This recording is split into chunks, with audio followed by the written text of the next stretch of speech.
fun fact, Joe Biden, as you said, he's served for over 4 decades, and the service continues, as we can see. When he started serving in the Senate and in the Congress, he basically, he was one of the youngest members, and there were members alive there serving that were born in the late 1800s. That's how long this guy's been around. I mean, I think he's been around for like 33% of the history of the United States. That's how long he's been serving. And his bank balance is fat. Oh, yeah. But the country is broken. That should tell you everything. And we've covered that. We've talked about not just his balance, more importantly, his family's balance, whether that be his son, Hunter Biden, inking a $1.5 billion private equity deal in China after flying with his father on Air Force 2, which is another violation. All of this happened. Joe Biden was also put on the housing board or something to rebuild Iraq or something like that.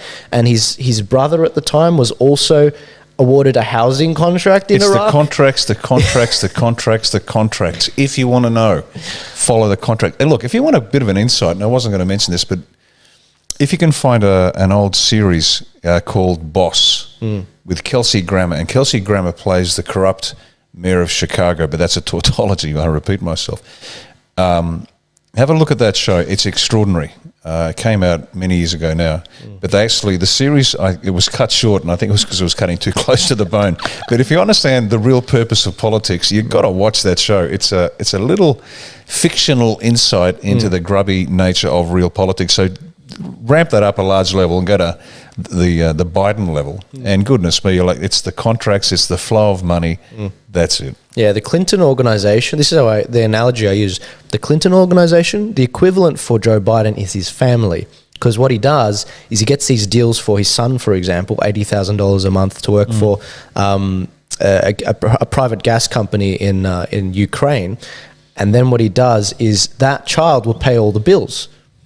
So paying for his father's bills. So it's like, okay, well, who's really getting the money here? And that's where a lot of people this week, I've actually been exchanging online with Drew Pavlo. We've been doing sort of a tit for tat posts on Joe Biden's corruption, basically, and his family's corruption with China. He doesn't believe that Joe Biden is going to be worse on China. He thinks he's going to be better. And I'm like, mate, where have you been? Like, this is embarrassing. Like, I honestly feel sorry for Drew, because it's like, Drew, I don't want you to be, I respect what you're doing. You are a progressive, and you're about my age. You've been battling with the Chinese Communist Party in your university. They got rid of you at one point, and now you're back, which is great. But you need to understand the truth on this. Joe Biden is not better on China.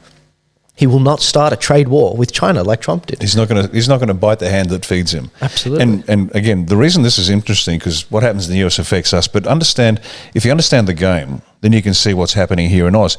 The same, crooked politicians here face the same problem. How do they get the money that they are due for delivering the policies that the rich backers want? And we've mentioned one before, like, for example, you are allowed to purchase a house on very low price and a good deal, and then you can sell it sometime later, let's say, for a massive profit, because somebody else then buys it, the same person buys it back from you, and they transfer the money. That's, let's say, allegedly potentially one.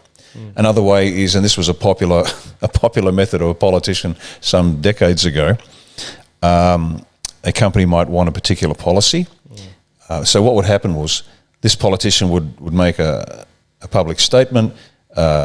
A media organisation might say something slanderous about the politician, and then the politician would then take the media organisation to court.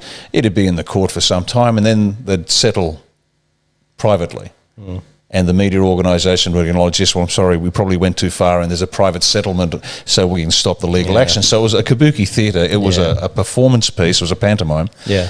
And so people think that things are being done, but that's the way you can transfer large sums of money from one individual to a politician. And it's just one example. There are any number of ways to get politicians rich for delivering the policies that the wealthy backers, and in this case China, wants. Interesting. So watch what's happening, but look at the game that's being played and who's playing it. Yeah. And you'll start to see the method. Once you see the method, you can't unsee it anymore. Yeah, and it's awesome when that happens. And that's what we need to see more of. I mean, last week we talked about Project Veritas and what they were doing with exposing a lot of fraud that was going on in America.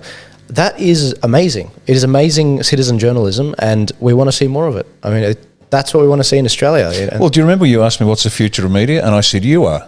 This. You know, this guy here, this guy's the future of media.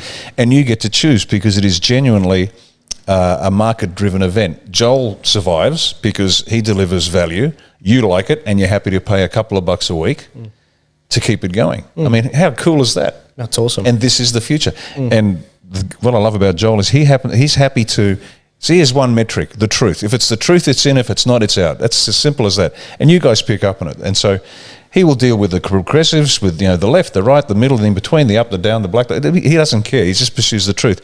And when the Australian people start to see it and then appreciate what you're doing, you and guys like you and girls like you will be fabulously powerful and important. One small problem is that the platforms, they have to be open, but that's a separate question for later. It's a big club and you ain't in it. That's what George Carlin used to infamously said. That's right. But this is the thing. I'm actually not a citizen journalist, guys. That's more Monica Schmidt-esque. I'm actually just a commentator. I don't do the hard yards. I do some hard yards, but it's not like he's lying. He works his tail off. No. I do work my ass off, but it's in a different way. What I do is because what do you guys see every week? You see headlines, news headlines, BBC, ABC, but you see all of this crap, but you don't know how to make sense of it because they're contradicting each other from a month ago. Once upon a time, protests were bad.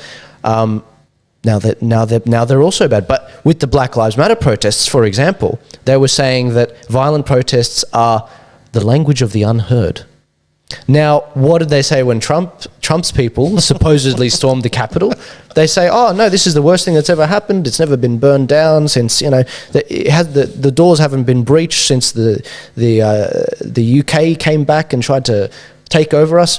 The point is that I'm actually just dissecting the news. I'm trying to make sense of it for you guys. I don't do the hard yards on the ground, but I do a lot of hard work in trying to get you the truth.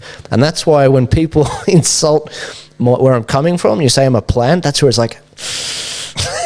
Are they still saying that? They'll never stop. Oh, okay. And I love those people. I'm fighting for you people too, and I never will stop.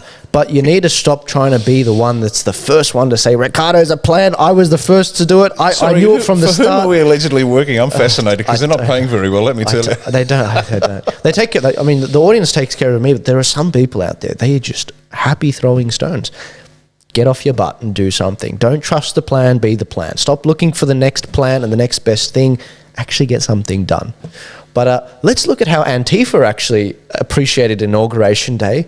They ended up thanking Joe Biden by burning down the Democratic Party headquarters in Oregon. Like, when will everyone understand this? They will not stop. They said, we don't want Biden, we want revenge. This was so predictable. I mean, you called it. I think you actually called it. I definitely called it. I said, guys, this is a boxing match where there's no referee. If you fall to the ground, they will keep beating you. There's no one to call time.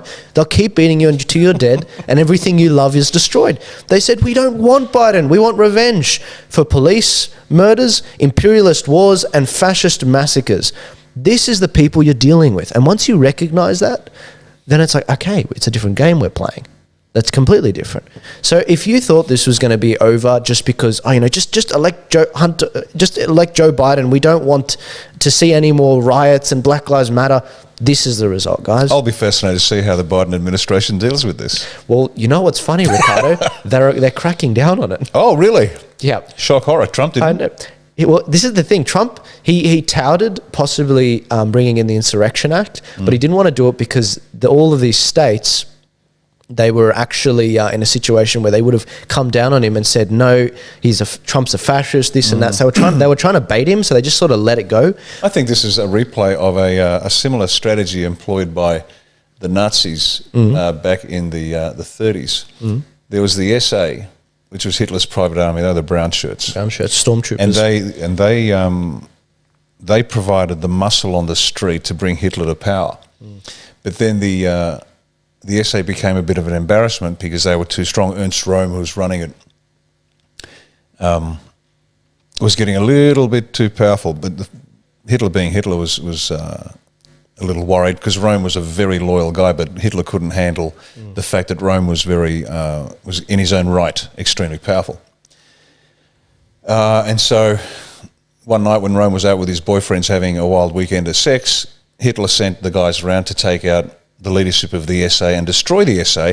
The other motivation was not just simply because Rome was powerful, but because the military didn't want... The SA was actually larger than the military at that stage, the German military. It was like 2 million people. It was huge. It was I don't know the massive, exact right? number, but it was bigger than the reduced military. Wow. And the army was worried. The army basically said, look, we'll back you, but you've got to take care of these guys. And so the SA was destroyed, the leadership was killed, and the SS was created. And so there was that transition. And so history repeating itself. And that's the beauty about history. You read it, you watch it, you see what's coming, you look like a genius. No one believes you, of course. It's the curse of Cassandra. Cassandra was cursed with the ability to see the future, but nobody would believe her. Yeah. What do you do? And this is the thing. We keep saying liberals, stop empowering the radicals. They're not going to eat you last.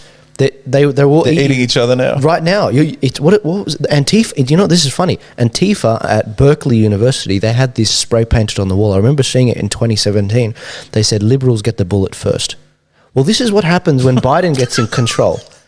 The establishment, as I tried to say 1,000 times, let Trump finish his damn job. But no, you didn't let the bull run through the china shop. You killed the bull before he could do it. You helped usher him out.